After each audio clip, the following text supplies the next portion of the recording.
हमारी आज की जो क्लास है हम करने वाले हैं, हम भारत के निकटतम पड़ोसी देशों के बारे में बात कर रहे थे। तो आज हमने अभी तक जो है म्यांमार के बारे में पढ़ा है, श्रीलंका के बारे में पढ़ा है।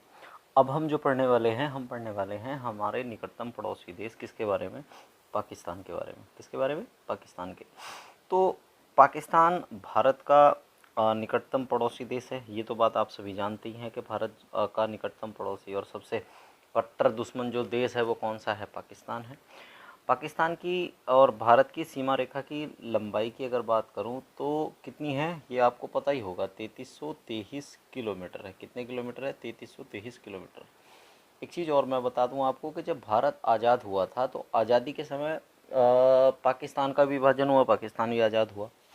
और इस समय जो पाकिस्तान का विभाजन हुआ वो दो रूप में हुआ। एक तो ये वाला हिस्सा है और इस हिस्से को तो कहा गया ईस्ट पाकिस्तान। क्या कहा गया इसको? ईस्ट पाकिस्तान। और इस हिस्से को क्या कहा गया? इसको कहा गया वेस्ट पाकिस्तान।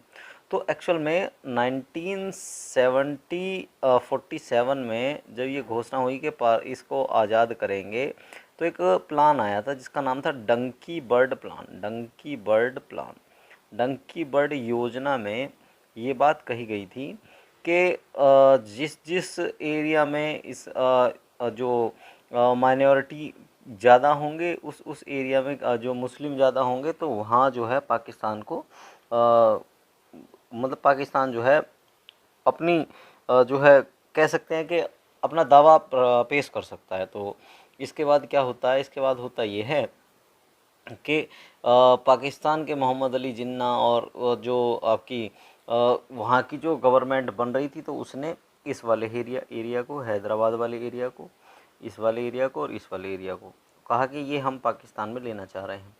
यहाँ होता क्या है कि हैदराबाद में जो है भारत के ये बीच का हिस्सा जा रहा था तो भारत ने जाने नहीं दिया। ऑपरेशन पोलो चला था यहाँ इसको बचाने के लिए और ये वाला हिस्सा तो चला गया था। ठीक है, बाद में क्या हुआ कि 1971 में क्या होता है कि भारत और पाकिस्तान का जो युद्ध हुआ उस युद्ध में ये वाला हिस्सा अलग हो गया और इस हिस्से का नया नामकरण हुआ जिसका नाम क्या था? बांग्लादेश। क्या नाम था इसका? बांग्लादेश इसका क्या है? नाम था। तो इस चीज़ को भी थोड़ा सा आप जो है ध्यान रखेंगे। अभी हम बात कर रहे हैं तो भारत अब जो है अब वर्तमान, ये तो मैंने बताई 1947-48 के आसपास की स्थिति। अब जो मैं बात कर रहा हूँ वो कर रहा हूँ वर्तमान के सापेक्ष। तो वर्तमान की अगर बात करूँ तो वर्तमान में जो है पाकिस्तान की स्थिति कुछ इस तरीके से है। जैसे ये है भारत। तो भारत का जो पश्चिमी जो देश है, मूल रूप से पश्चिमी जो पड़ोसी है वो पाकिस्तान है। कौन सा है? पाकिस्तान है। देखो इस तरीके से ये जो कुत्ते की आकृति आपको दिखाई दे रही है, ये इस तरीके से ये भारत का निकटतम पड़ोसी देश है जिसका नाम क्या है? पाकिस्तान। क्या नाम इसका? पाकिस्तान। और अभी मैंने बताया ही है कि ये जो है 3323 किलोमीटर की क्या बना रहा है? सीमा रेखा बना रहा है। इस सीमा रेखा के नाम से भी एक क्वेश्चन बनेगा। तो इसकी सीमा रेखा का जो नाम है वो क्या है? रेड क्लिफ है। क्या नाम है इसका? इसका नाम है रेड क्लिफ। तो ये वाली बात तो हो गई। इसका नाम क्या हो गया? इसका नाम होगा रेड क्लिफ होगा। ठीक है, अब आगे बढ़ते हैं और आगे बढ़ते हुए एक क्वेश्चन ये और बन जाएगा कि पाकिस्तान की सीमा से जुड़े हुए जो राज्य हैं वो कौन से हैं? जुड़े हुए जो राज्य हैं वो कौन से हैं? देखो मैंने बताया ना पाकिस्तान की सीमा का नाम क्या है, तो क्या बता दोगे? इसकी सीमा का नाम क्या है? रेड क्लिफ है। क्या नाम है इसकी सीमा का? सीमा का नाम है इसका रेड क्लिफ। अब एक क्वेश्चन ये आता है कि पाकिस्तान से जो जुड़े हुए राज्य हैं वो कौन से हैं? देखो आपको दिखाई दे रहा होगा, मैंने जूम कर दिया। देखो ये हो गया पाकिस्तान। पाकिस्तान से सबसे पहले जो राज्य जुड़ेगा वो इस वाले एरिया में एक राज्य जुड़ रहा है जिसका नाम क्या है? लद्दाख। ठीक है, क्या है? लद्दाख। दूसरा, जैसे ही हम नीचे की तरफ को आएंगे तो यहाँ पर एक राज्य और मिल जाएगा आपको जिसका नाम क्या होगा? जम्मू कश्मीर। तीसरे की अगर बात करेंगे तो यहाँ और नीचे की तरफ को आएंगे तो यहाँ एक राज्य मिल रहा है जिसका नाम क्या है? पंजाब। और एक नीचे की तरफ और आएंगे तो यहाँ पर आपको एक राज्य मिल जाएगा जिसका नाम क्या है? राजस्थान। और अभी एक क्वेश्चन अगर गहराई वाला पूछ लिया जाए कि हाल ही में एक परीक्षा हुई थी छत्तीसगढ़ में, उसमें क्वेश्चन पूछा था कि जो ये रेड क्लिफ जो रेखा है मूल रूप से भारत पाकिस्तान के बीच है, ये तो सब पढ़ाते हैं। बट अगर ये पूछ लिया जाए कि रेड क्लिफ जो रेखा है क्या वो गुजरात से लद्दाख तक की रेखा को रेड क्लिफ कहा गया है? एक्चुअल में गुजरात से लद्दाख तक की रेखा को रेड क्लिफ नहीं कहा गया है। जो पंजाब और राजस्थान यहाँ से, ठीक है, यहाँ से यहाँ तक की जो ये रेखा है ना, यहाँ तक की जो रेखा है, ये ब्लैक कलर में जो मैं आपको दिखा रहा हूँ, ये वाली जो रेखा है मूल रूप से यही रेड क्लिफ है, ठीक है, मूल रूप से यही वाली जो है क्या है, रेड क्लिफ है। इसके अलावा बाकी जो है उसका नाम रेड क्लिफ नहीं है। बस हमने एक पैटर्न बना रखा है कि भारत पाकिस्तान की सीमा रेखा का नाम क्या है, रेड क्लिफ, ठीक। तो मूल रूप से अगर गहरा क्वेश्चन पूछ ले कि किन दो राज्यों को के बीच है, तो आप कह दोगे पंजाब और राजस्थान। और एक मूल रूप से ये भी है कि इधर वाला जो पंजाब है ना, ये इधर वाला पंजाब जो है वो इस पूरे एरिया से क्या बनाता है, सीमा बनाता है। तो कई बार वो ऐसे ही पूछ सकता है कि पंजाब और राजस्थान के बीच जो है वो रेड क्लिफ रेखा है। तो अलग क्वेश्चन क्या आ गया कि राजस्थान और पंजाब के बीच कौन सी रेखा है, तो आप क्या बताओगे, तब आप बताओगे रेड क्लिफ रेखा है, ठीक है। आगे बढ़ते हैं। अब देखो आगे बढ़ते हुए अब पाकिस्तान का जिक्र आ रहा है, तो यहाँ ऐसा तो है नहीं कि पाक ऑक्यूपाइड कश्मीर का जिक्र ना है। तो अब एक एरिया और आता है जिसका नाम है POK, ठीक है। क्या नाम है इसका, POK। POK का मतलब है पाक ऑक्यूपाइड कश्मीर। इसको कहा जाएगा पाक अधिकृत, क्या कहा जाएगा इसको, इसको कहा जाएगा पाक अधिकृत कश्मीर कहा जाएगा। पाक अधिकृत कश्मीर की अगर बात करें तो 1948 में जो भारत और पाकिस्तान के बीच युद्ध हुआ था, और उस युद्ध के समय क्या हुआ था कि जो पाकिस्तान के जो कबालाई क्षेत्र के जो लड़ाके थे, क्या नाम था उनका, कबालाई कहते हैं उनको, कबालाई। कबालाई जो लड़ाके थे वो यहाँ तक भारत के इस हिस्से को उन्होंने क्या कर लिया था, कब्जा लिया था। इस हिस्से को कब्जाने की वजह से जब भारत और उनके बीच जो है समझौता हुआ, पाकिस्तान के बीच समझौता हुआ, तो ये एक लाइन जो है वो क्या हो गई, खिंच गई। और इस लाइन को ही चलकर आगे क्या कहा गया, इसको कहा गया पाक ऑक्यूपाइड कश्मीर, POK। क्या कहा गया, इसी लाइन से इधर वाले हिस्से को कह दिया पाक ऑक्यूपाइड कश्मीर, और इस वाले हिस्से को कह दिया क्या, जम्मू कश्मीर, ठीक है। अब इससे दो क्वेश्चन और आपको बनने हैं कि अगर आपसे पूछा जाएगा कि जो पाक ऑक्यूपाइड कश्मीर है, तो इस POK की जो सीमा है, इसकी सीमा की लंबाई कितनी है।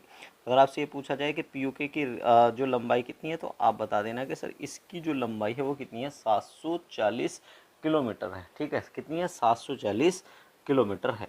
ये वाली बात आ गई। तो अभी हमने अब आगे बढ़ते हैं। ये हो गया आपका POK, ठीक है। क्या हो गया, POK। अब एक क्वेश्चन और आता है, एक और आता है LOC, ठीक है। क्या आता है, LOC, सॉरी यार, यहाँ हमने जो बोला है ना POK की लाइन का नाम है LOC, सीमा रेखा का नाम है LOC, उसकी लंबाई है 740, ठीक है। तो देखो ये वाला जो एरिया है ये तो हो गया POK, ये हो गया भारत। अब इन दोनों के बीच जो रेखा खींची है, इस रेखा का नाम क्या है, इस रेखा का नाम है LOC, ठीक है। इसका नाम क्या है, LOC। बताया तो हमने सही था, तो थोड़ा सा बोलने में मिस्टेक हो गई थी कि इसकी लंबाई कितनी है, 740 किलोमीटर है। कितनी है इसकी लंबाई, 740 किलोमीटर है, ठीक। अब तुमसे अगर पूछा जाएगा 740 किलोमीटर है तो यहाँ कौन कौन से जो है एरिया है, तो देखो यहाँ नीचे की तरफ को आएंगे, देखो ब्लैंक बैंक में दिखा देता हूँ, ये वाला जो एरिया है, यहाँ तो भारत का क्या है, यहाँ तो भारत का क्या है, राजौरी है, ठीक है, राजौरी है।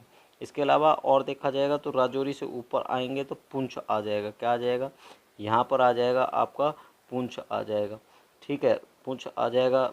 इसके अलावा और ऊपर देखेंगे तो यहाँ देखो ये क्या आ रहा है, ये आ गया कूपवाड़ा आ जाएगा, ठीक है। क्या आ जाएगा, ये ऊपर की तरफ को देखेंगे तो ये आ जाएगा कूपवाड़ा, क्या आ जाएगा, ये कूपवाड़ा आ जाएगा। और अगर देखेंगे तो इधर दाईं तरफ को देखेंगे तो ये आ जाएगा बारामूला आ जाएगा, इधर को क्या आ जाएगा, बारामूला। अब इससे एक क्वेश्चन ये और बन सकता है कि जो LOC है, ये LOC है 740 किलोमीटर लंबी, तो इसमें कई बार ये आ जाएगा ये सेना के बेस कैंप है, कुपवाड़ा, पुंछ, राजौरी, बारामूला। तो इससे कई बार इस तरीके से क्वेश्चन आ जाता है कि बारामूला, राजौरी, पुंछ, कुपवाड़ा, इनका उत्तर से दक्षिण तक सही क्रम क्या है। तो आप क्या बता दोगे कि बारामूला, कुपवाड़ा, पुंछ ये और राजौरी ये है इनका उत्तर से दक्षिण तक क्या सही क्रम। सबसे पहले बारामूला, फिर कुपवाड़ा, फिर पुंछ, फिर क्या आ जाएगा, राजौरी। इस तरीके से जो है क्या है इनका ये उत्तर से दक्षिण तक क्या है क्रम है। समझ में आ गई बात, ये वाली बात हम जो है समझ रहे थे। अब ये तो आ गया, देखो मैं इस वाले मैप में बता दे रहा हूँ तुम्हारे। ये आ गया क्या, ये आ गया बारामूला, ये हो गया कुपवाड़ा, ये हो गया पुंछ, ये हो गया राजौरी, ठीक है, ये हो गया, ये नीचे हो गया जम्मू, ऊपर हो गया क्या, कश्मीर, और ये वाला जो एरिया है इधर वाला, ये हो गया आपका, ये इधर को, ये हो गया लद्दाख, ठीक। और ये वाला इधर का जो एरिया अक्साई चाइना है, इसके बारे में डिटेल में जब पढ़ेंगे, जब चाइना के बारे में हम पढ़ेंगे, चाइना के साथ डिस्प्यूट के बारे में पढ़ेंगे, तब हम इसके बारे में और ज़्यादा जानकारी लेंगे। अब इससे यार एक क्वेश्चन और बनेगा कि एक ग्लेशियर है, उस ग्लेशियर का नाम क्या है, ग्लेशियर का नाम है सियाचिन ग्लेशियर। क्या नाम है, सियाचिन ग्लेशियर है। तो सियाचिन ग्लेशियर से क्वेश्चन बनता है कि सबसे पहला क्वेश्चन तो यही है कि सियाचिन ग्लेशियर जो है वो कहाँ पर है। तो आप कहोगे सर सियाचिन ग्लेशियर जो है वो काराकोरम, काराकोरम श्रेणी में है, काराकोरम श्रेणी में है। कहाँ पर है, काराकोरम श्रेणी में है। अगर श्रेणी या रेंज की बात करें, श्रेणी क्या होता है, किसको कहते हैं, तो एक जैसे पर्वतों की जो आयु, एक जैसी आयु वाले पर्वतों का जो समूह होगा, ठीक है, एक जैसी आयु के, एक जैसी आयु के पर्वतों का समूह, एक जैसी आयु के पर्वतों का समूह, एक जैसी आयु के पर्वतों का क्या, पर्वतों का समूह क्या कहलाता है, एक जैसी आयु के पर्वतों का समूह श्रेणी कहलाता है। तो सियाचिन जो है वो कौन सी श्रेणी में है, काराकोरम श्रेणी में है। कौन सी श्रेणी में है, काराकोरम श्रेणी में है, ठीक है, समझ में आ गया, काराकोरम श्रेणी में है। इससे कई बार एक क्वेश्चन और आता है कि सियाचिन ग्लेशियर को कौन सी श्रेणी दो भागों में काटते, देखो ये आप ऐसे समझो, ये आपका क्या है, ये आपका सियाचिन ग्लेशियर है, ठीक है, ये क्या है आपका सियाचिन ग्लेशियर है। तो ये सियाचिन जो ग्लेशियर है, इस ग्लेशियर को दो पार्ट में पूरी तरीके से कौन सी श्रेणी जो है करती है, इसके जो दो पार्ट है वो कौन सी श्रेणी करती है। तो एक है साल्टोरो रेंज, ध्यान रखना बहुत इंपॉर्टेंट है, साल्टोरो रेंज। क्या नाम है, साल्टोरो, साल्टोरो रेंज। साल्टोरो रेंज से क्वेश्चन ये बनेगा कि साल्टोरो रेंज का क्या काम है। तो आप ये बताओगे सर साल्टोरो रेंज क्या करती है, ये आपके सियाचिन को दो भागों में बांटती है। क्या करती है, सियाचिन को दो भागों में क्या करती है, सियाचिन को दो भाग में बांटती है, दो भाग में क्या करती है, बांटती है। ये वाली बात क्लियर है, ये दो भाग में क्या कर रही है, बांट रही है इसको, ठीक। अब इसी से एक पुराना क्वेश्चन बताता हूँ। सन 1984 की बात है, कब की, सन 1984 में पाकिस्तान की तरफ से क्या होता है कि पाकिस्तान के कुछ जो सैनिक हैं और कुछ सैलानी हैं वो आते हैं, और सैलानी जो थे वो जापान के थे। 1984 की बात है, जापान के सैलानियों को लेकर जो है पाकिस्तान के सैनिक आ गए, और आने के बाद क्या हुआ कि उन्होंने इस सियाचिन ग्लेशियर को अपना ही बताया। भारत की सेना ने उसका जब विरोध किया तो उन्होंने कहा ये ग्लेशियर तो हमारा ही है, हम इस पर अपना अधिकार बता रहे हैं। और वो जो है जापान वालों को घुमा रहे थे, वहाँ टहला रहे थे, और उनका रिसर्च सेंटर बनाने की बात चल रही थी कि वो किसी तरह का कोई रिसर्च सेंटर यहाँ पर बनाएंगे। तब 1984 में क्या होता है कि जो सियाचिन ग्लेशियर का जो ईस्ट वाला पार्ट है, सियाचिन ग्लेशियर का कौन सा, ईस्ट वाला जो पार्ट है, इस ईस्ट वाले पार्ट पर क्या होता है कि भारत ने एक ऑपरेशन चलाया, और उसका नाम था ऑपरेशन मेघदूत। क्या नाम था उसका, ऑपरेशन मेघदूत, ठीक है। क्या चलाया, ऑपरेशन मेघदूत चलाया। और ऑपरेशन मेघदूत चलाने के बाद क्या होता है, पूरी तरीके से किसको, पाकिस्तान को क्या करना पड़ा, हारना पड़ा। तो हारना पड़ा किसको, हारना पड़ा पाकिस्तान को। अब एक क्वेश्चन इससे ध्यान रखना तुम, ठीक है, वो पूछेगा, वो क्या पूछेगा कि ऑपरेशन मेघदूत, ठीक है, क्या ऑपरेशन मेघदूत कब चला, ऑपरेशन मेघदूत जो है वो कब चला। तो क्या कहोगे सर, ऑपरेशन मेघदूत जो है वो जो चला है वो चला है 1984 में। और इसमें ऑपरेशन मेघदूत में किसकी हार हुई, तो क्या कहोगे सर, पाकिस्तान की हार हुई। क्यों चला था, ये सियाचिन ग्लेशियर पर जापानी यात्रियों को क्या करके ये ले आए थे, ठीक है। इसके बाद दो चार क्वेश्चन और बन सकते हैं, इससे दो चार क्वेश्चन क्या बन सकते हैं, देखो सियाचिन ग्लेशियर से 2 से 3 क्वेश्चन ये बनेंगे कि सियाचिन ग्लेशियर को, नंबर 1 तो ये कि पृथ्वी का क्या कहा जाता है, इसको तीसरा ध्रुव कहा जाता है। क्या कहा जाता है? पृथ्वी का तीसरा ध्रुव कहा जाता है। इसको क्या कहा जाएगा? तीसरा ध्रुव कहा जाता है। इसको क्या कहा जाएगा? पृथ्वी का तीसरा ध्रुव। क्लियर हो गई इतनी बात? क्या कह रहे हैं इसको? पृथ्वी का तीसरा ध्रुव कह रहे हैं इसको। चमक नहीं रहा यार, इसको दोबारा लिखता हूँ। इसको ये हो गया पृथ्वी का, क्या हो गया? पृथ्वी का कह रहे हैं इसको तीसरा ध्रुव। अभी पिछले साल एक पीसीएस का पेपर हुआ, पिछले साल से पिछले साल, और उस पीसीएस के पेपर में एक बात आई कि सियाचिन ग्लेशियर पर, ध्यान से सुनना, साइंस और ज्योग्राफी मिक्स कर दी उसने। सियाचिन ग्लेशियर पर क्या नहीं, पीसीएस में नहीं था यार वो क्वेश्चन, जूनियर एडेड में था। ये था कि सियाचिन ग्लेशियर पर क्या हो रहा है, सियाचिन ग्लेशियर पर जो सैनिक हैं वो चश्मा क्यों लगाते हैं। तो मैं क्लियर बता दूं कि वहाँ इतनी ज़्यादा बर्फ़ होती है कि जो सूरज की किरणें हैं वो इतनी ज़्यादा तेज रिफ्लेक्ट करती हैं कि वहाँ सामान्यतः आँख खुल ही नहीं सकती, आँखों पर इतनी तेज लाइट पड़ेगी। तो उस प्रकाश के किसके कारण, परावर्तन, या वो पूछना चाह रहा था परावर्तन या अपवर्तन के कारण जो है वो क्या होता है। तो आप क्या कहोगे सर? वहाँ के परावर्तन के, सूर्य किरणों की परावर्तन के कारण जो है वहाँ क्या होता है, चश्मा जो है लगाना पड़ता है, क्योंकि वहाँ सामान्यतः आँख नहीं खुलती है। ठीक है, तो इसको एक क्वेश्चन तो ये हो गया कि इसको क्या कहेंगे, इसको तीसरा ध्रुव कहेंगे। इसके बाद एक क्वेश्चन ये है कि भारत का सबसे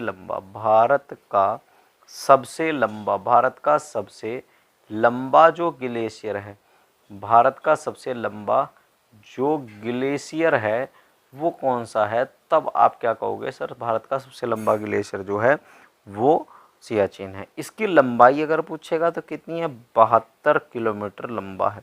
72 किलोमीटर लंबा है। यहाँ जो सैनिक रहते हैं ना, तो सैनिकों को विशेष जो है एक हिदायत दी जाती है कि यहाँ सबसे पहले तो ऑक्सीजन का लेवल बहुत ज़्यादा कम है। ऑक्सीजन का लेवल कम है तो उनको जो है कई बार क्या होता है, भूख नहीं लगती है। भूख नहीं लगेगी और टेम्परेचर यहाँ -48 तक चला जाता है, तो उनको जो है वो क्या करना पड़ेगा, एल्कोहल। ठीक है, एल्कोहल जो है उनको क्या करना पड़ेगा, लेना पड़ेगा। और ड्राई फ्रूट्स वहाँ जो है मेजर रूप से क्या करने पड़ेंगे, लगातार खाने पड़ेंगे, नहीं तो क्या हो जाएगा, वहाँ जो है शरीर काम नहीं कर पाएगा। ठीक, तो ये वाली चीज़ आप ध्यान रखना कि ऑपरेशन मेघदूत कौन से ग्लेशियर को लेकर था।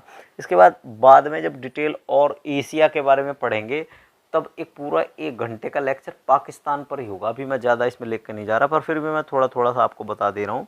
तो यहाँ ये तो बात होगी, पाकिस्तान में पर्वत काफ़ी सारे हैं, उन पर्वतों से भी कई बार क्वेश्चन बन जाते हैं, तो उसको भी लेकर जो है बात करनी है अभी। तो जैसे मैं अभी 1-2 एरिया बता दूं, जैसे ये वाला क्या है आपका, ये पाकिस्तान है। ये आपको दिखाई दे रहा होगा, ये एरिया जो है क्या है, पाकिस्तान है।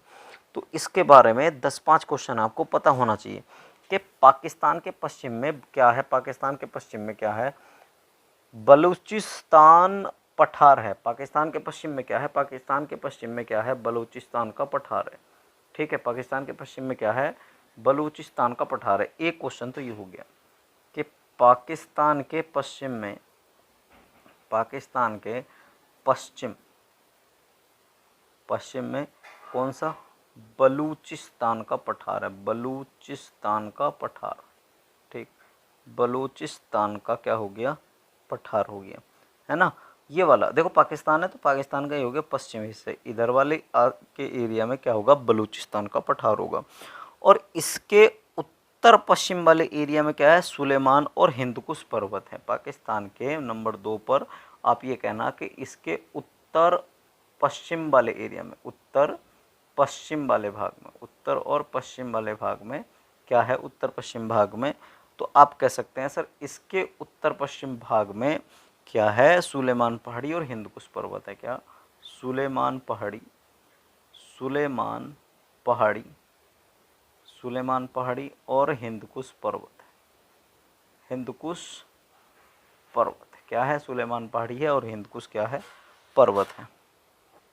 अब 2 क्वेश्चन और बचते हैं कि भारतीय उपमहाद्वीप को यूरोप से कौन कौन से पर्वत अलग करते हैं। तो ये क्वेश्चन आप ध्यान रखना कि भारतीय उपमहाद्वीप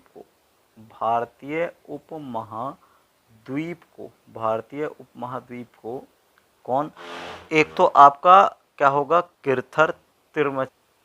भारतीय उपमहाद्वीप को किरथर, तिरमची व हिंदकुश जो है यूरोप से क्या करते हैं, अलग करते हैं।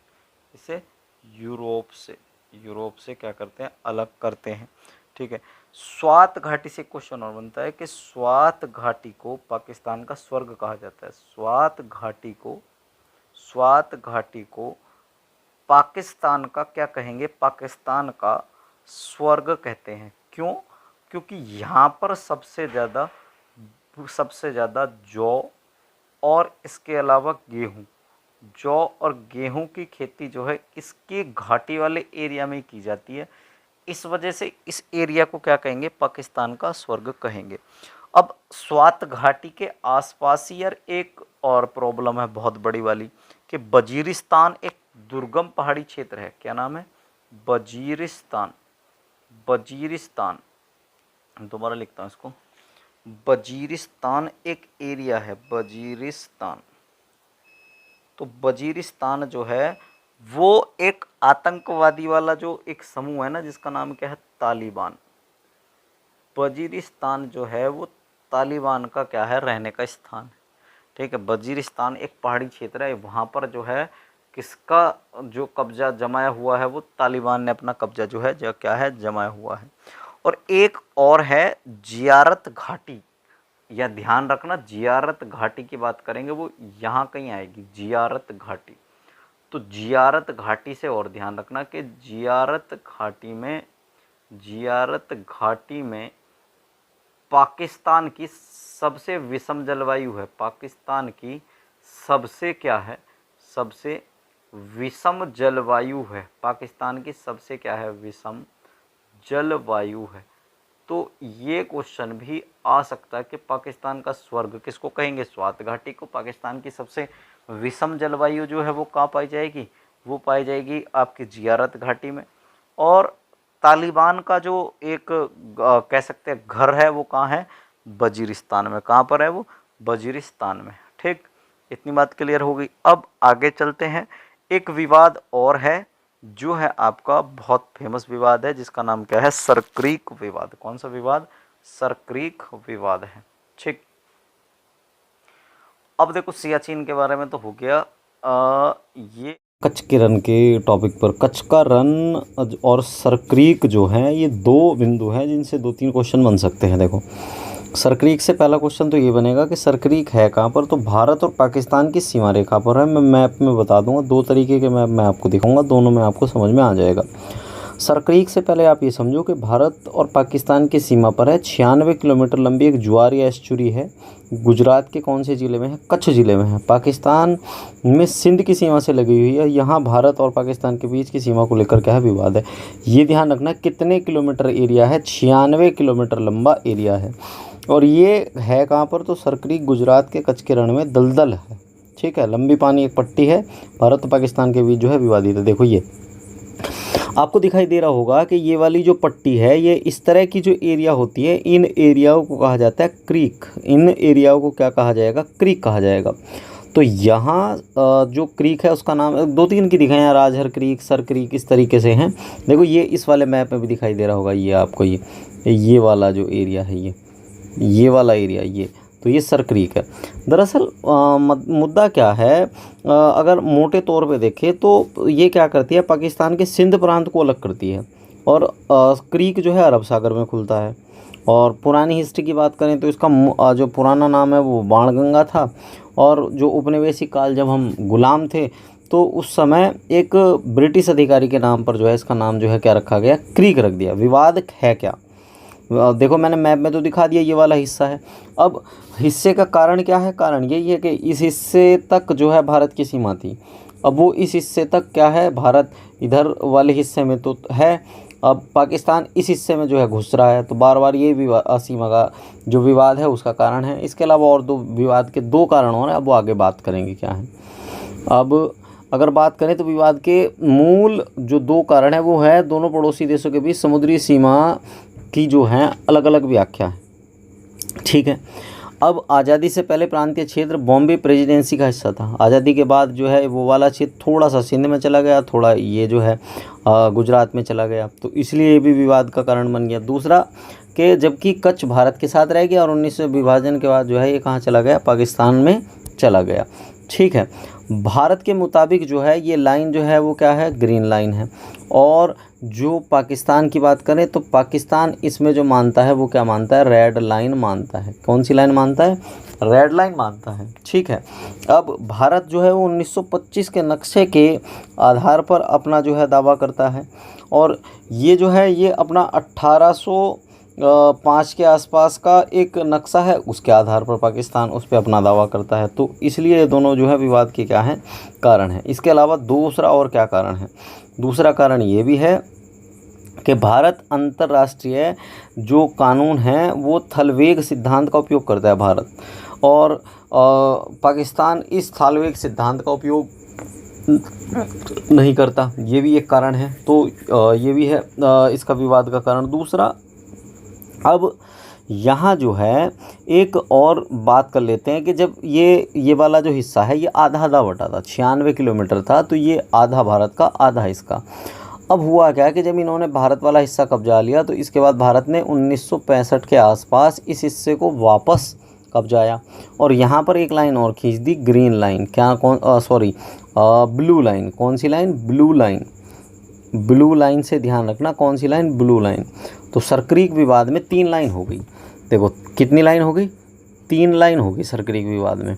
एक तो हो गई आपकी कौन सी, रेड लाइन, ठीक, और दूसरी की अगर बात करेंगे एक हो गई आपकी ग्रीन लाइन।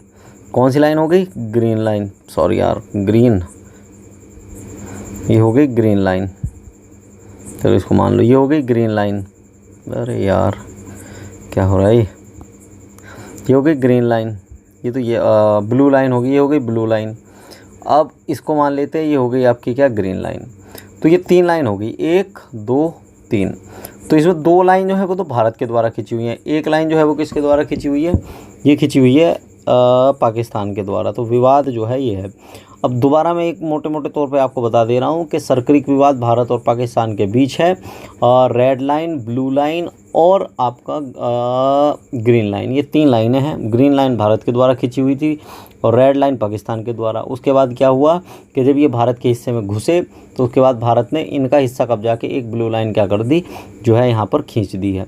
ठीक है, सरक्रीक में खारा पानी, मछली, खनिज तेल ये सब पाया जाएगा, तो और नमक। ठीक है, तो इसलिए जो है ये वाला एरिया थोड़ा सा जो है हमारे जो इकोनॉमिक रूप को जो क्या करेगा, मजबूत करेगा, तो उसकी बात करेंगे। ठीक है, अब सरक्रीक महत्वपूर्ण क्यों है, तो 1965 के युद्ध में ध्यान रखना कि कच्छ के रण में भारतीय और पाकिस्तानों के बीच जब झड़प हुई थी तो एक महत्वपूर्ण मछली पकड़ने के मैदान में जो है क्या हुआ था, इसमें एक जो है आप ये कह सकते हैं कि महत्वपूर्ण मछली पकड़ने का मैदान है और एशिया में मछली पकड़ने से सबसे बड़े स्रोतों में से एक है। अन्य कारण समुद्र के नीचे तेल गैस भंडारण उपस्थिति है। वर्तमान में चल रहे सीमा विवाद का जो कारण है वो ये है, गैस भंडारण और संभावित जो है इसके नीचे तेल। ठीक है, अब इसके बाद जो है इसका अत्यधिक जो है क्या है, पारिस्थितिक महत्व भी है, इसके लिए भी जो है क्या बन रहा है, विवाद का कारण बना हुआ है। ठीक है, ये क्या है आपका पारिस्थितिकी की वजह से भी महत्व जो है विवाद का कारण बना हुआ है। और यहाँ सर्दियों में राजहंस एक माइग्रेट पक्षी होता है, राजहंस। ठीक है, यहाँ पर जो है माइग्रेट बर्ड कहते हैं इसको, माइग्रेट बर्ड जो है यहाँ आती हैं। जापान के जितने ज़्यादातर लोग जो आते हैं वो इन राजहंस पक्षियों को देखने के लिए ही आते हैं। इस विवाद को सुलझाने के लिए क्या कभी कोशिश की गई है, तो 1965 के बाद क्या हुआ था, ब्रिटेन के जो तत्कालीन प्रधानमंत्री थे जिनका नाम था हेरोल्ड विल्सन, उन्होंने हस्तक्षेप किया। भारत पाकिस्तान दोनों के बीच विवाद को सुलझाने के लिए एक न्यायाधिकरण NGT का जो है गठन किया था। ठीक है, तो उसके बाद क्या हुआ, 1968 में फैसला सुनाया। उसके बाद इसका जो 10% हिस्सा है वो कितने को, किसको दे दिया, पाकिस्तान को। 90% हिस्सा जो है वो किसके पास रह गया, भारत के। पहले कितना था, पहले दोनों के पास 50-50 था। अब उसके बाद क्या हो रहा था कि जब ये अपना बाज नहीं आया तो उसके बाद क्या हुआ, इसको अपना जो है हिस्सा क्या करना पड़ा, गंवाना पड़ा। ठीक है, 1999 में जब LOC के का युद्ध हुआ था तो उस समय एक बार फिर तनावपूर्ण स्थिति हो गई थी कि सरकरी के ऊपर जो है पाकिस्तानी नौसेना के निगरानी विमान उड़ रहे थे और भारत ने उसको जो है क्या कर दिया था, मार गिराया था। ठीक है, अब इसके बाद ये आपको दोबारा दिखा दे रहा हूँ, ये आपका क्या है, भारत वाला हिस्सा है ये इस तरीके से, और इस हिस्से में ये वाला जो है, ये रेड लाइन ग्रीन लाइन, ये है आपका सरकरी। ठीक, समझ में आ गई बात। इसके बाद अब ये आ गए आपको नेक्स्ट, इसी के आसपास वाले कच्छ के रण के बारे में और बता देता हूँ कि कच्छ का रण जो है वो गुजरात में है। कहाँ है कच्छ का रण? कच्छ का रण जो है, कच्छ का रण गुजरात में है। कहाँ पर है? गुजरात में। गुजरात का सबसे बड़ा क्षेत्रफल वाला जो ज़िला है वो कच्छ का रण है। ठीक है, यहाँ पर एक जो है विशेष प्रकार की ऊँट रहती है जिसका नाम क्या है, खरकाई प्रजाति। खरकाई ऊँट। कौन सी ऊँट? खरकाई ऊँट। देखो, आपने सुना होगा कि ऊँट जो है वो क्या है, रेगिस्तान का जहाज है, बट ये रेत में रहने के साथ साथ ये खारा पानी भी जो है पी लेते हैं, इसलिए ये जो है बहुत विशेष प्रकार के क्या हैं, ऊँट है। दरअसल ये जिस एरिया में रहते हैं वहाँ इनको जो है घास चरने के लिए पानी में तैर के जाना पड़ता है, तो इन्होंने अपनी बॉडी को इसी रूप में ढाल लिया है कि ये पानी में तैर सकते हैं, रह सकते हैं। ठीक, ये है। तो खरकाई ऊँट जो है भारत के कौन से राज्य में? गुजरात में, कच्छ के रण में। कच्छ के रण से एक क्वेश्चन और है कि कच्छ के रण में एक मरुस्थल पाया जाएगा, वो कौन सा है? तो आप कह सकते हैं कच्छ के रण में श्वेत मरुस्थल है। ठीक है, कच्छ के रण में कौन सा मरुस्थल है? कच्छ के रण में श्वेत मरुस्थल है। कौन सा मरुस्थल है? श्वेत मरुस्थल है। कच्छ के रण में कौन सा मरुस्थल हो गया? श्वेत मरुस्थल हो गया। ठीक है, श्वेत मरुस्थल है। और श्वेत मरुस्थल क्या है यार, यहाँ का जो मरुस्थल है ना उस पर नमक की एक परत बनी हुई है, और बेसिकली वो जो देखोगे आप तो पूरी तरीके सफ़ेद ही सफ़ेद दिखाई देता है। ठीक है, श्वेत मरुस्थल है। पाकिस्तान के करंट से जो 10-5 क्वेश्चन है वो और मैं बता देता हूँ। पाकिस्तान की जो राजधानी है आपको पता ही होगा क्या है। पाकिस्तान की राजधानी जो है वो क्या है? इस्लामाबाद है। ठीक है, क्या है? इस्लामाबाद इसकी राजधानी है। पाकिस्तान की मुद्रा की बात करेंगे तो इसका मुद्रा जो है इसकी क्या है? रुपया है। पाकिस्तान की संसद की बात करें तो संसद है इसकी मजलिस शूरा। इसमें भी 2 सदन हैं। अगर ऊपरी सदन की बात करें तो उसका नाम है कौमी असेंबली। और अगर बात करेंगे निचले सदन की तो इसका नाम है ये तो है इसका निचला सदन, और ये जो है आपका सीनेट जो है वो इसका क्या है? ऊपरी सदन है, और कौमी असेंबली जो है इसका क्या है? निचला सदन है। पाकिस्तान का राष्ट्रीय खेल अगर देखा जाए तो हॉकी है। पाकिस्तान के PM की बात करेंगे तो शहबाज शरीफ है। पाकिस्तान के राष्ट्रपति की बात करें तो वर्तमान में आरिफ अलवी हैं, और पाकिस्तान का सेना प्रमुख जो है वो कौन है? आपका जनरल असीम मुनीर है। पाकिस्तान के खुफिया सेल का नाम जो वर्ल्ड फेमस है उसका नाम क्या है? ISI। पाकिस्तान का राष्ट्रीय पशु जो है उसका नाम है मरखुर। दरअसल ये हिरन की प्रजाति का एक जानवर है मरखुर, इसको भी ध्यान रखना। इसके अलावा 1-2 क्वेश्चन और बन सकते हैं, जैसे चगाई पहाड़ी की अगर बात करें। कौन सी पहाड़ी? चगाई पहाड़ी में अगर आपसे पूछा जाए क्या है, तो पाकिस्तान की चगाई पहाड़ी में पाकिस्तान का परमाणु परीक्षण स्थल है। क्या है? परमाणु परीक्षण स्थल। जैसे हमारा जो है ना कहाँ है? पोखरण में है, तो ठीक इसी का इसका कहाँ है? चगाई पहाड़ी स्थल है। कई बार पूछेगा चगाई पहाड़ी कहाँ है, तो आप कहोगे पाकिस्तान में है। ठीक है, इसके बाद पाकिस्तान ने अभी चश्मा 3, चश्मा 4 परमाणु ऊर्जा संयंत्र बनाए हैं। ठीक है, पाकिस्तान ने कौन से? चश्मा 3 और चश्मा 4। ये अगर पूछा चश्मा 3 चश्मा 4 क्या है, तो आप क्या बता सकते हैं कि पाकिस्तान के, क्या बताओगे? पाकिस्तान के परमाणु ऊर्जा संयंत्र हैं। परमाणु ऊर्जा संयंत्र है। आप समझ रहे हैं क्या है परमाणु ऊर्जा संयंत्र? मतलब कि यहाँ से बिजली बनाएंगे परमाणु से। जैसे हमारे यहाँ उत्तर प्रदेश में नरोरा में है ना, परमाणु ऊर्जा से बिजली बना रहे हैं, ऐसे ही है चश्मा 3 चश्मा 4। ठीक, और इसके अलावा एक ड्रेमर भाषा बांध जो है बन रहा है यहाँ पर, उसका भी ध्यान रखना कि एक ड्रेमर बांध की अगर बात करेंगे, ड्रेमर बांध जो है वो कहाँ बन रहा है? ड्रेमर बांध, तो आप बता दोगे कि ड्रेमर बांध जो है वो पाकिस्तान में। किसकी मदद से? तो आप बता देना कि चाइना की मदद से जो है क्या है? बांध बन रहा है। और चाइना की जो आपकी जो वो है ना CPE जो पॉलिसी है, ठीक है, CPE पॉलिसी के तहत CPEC जो पॉलिसी है, इस पॉलिसी के तहत जो है पाकिस्तान में बहुत लंबा चौड़ा निवेश किया हुआ है। किसने? चाइना ने। चाइना से एक क्वेश्चन हो रहा है कि चाइना ने अभी हाल ही में क्या है कि पाकिस्तान में एक बंदरगाह का विकास किया है, उसका बंदरगाह का नाम क्या है? अगर मैं आपको बताऊं तो आपने इसका मैप तो देखा ही है। इस जगह यहाँ पर एक जो है बंदरगाह है जिसका नाम क्या है? ग्वादर बंदरगाह। ग्वादर बंदरगाह है, ठीक है, ग्वादर बंदरगाह है। अब इसी की काट के लिए भारत ने क्या किया है? ग्वादर बंदरगाह की काट के लिए भारत ने ईरान में जो है अपना क्या बनाया है? एक नया बंदरगाह बनाया है, ठीक। तो अभी हमने जो मोटी मोटी बातें थी पाकिस्तान के लेक्चर्स, पाकिस्तान की जो करंट से संबंधित या पाकिस्तान के जो ज्योग्राफी से संबंधित थी वो हमने बात कर ली हैं, और बाकी बातें हम अगले लेक्चर में करेंगे नेपाल के बारे में। ठीक है, धन्यवाद।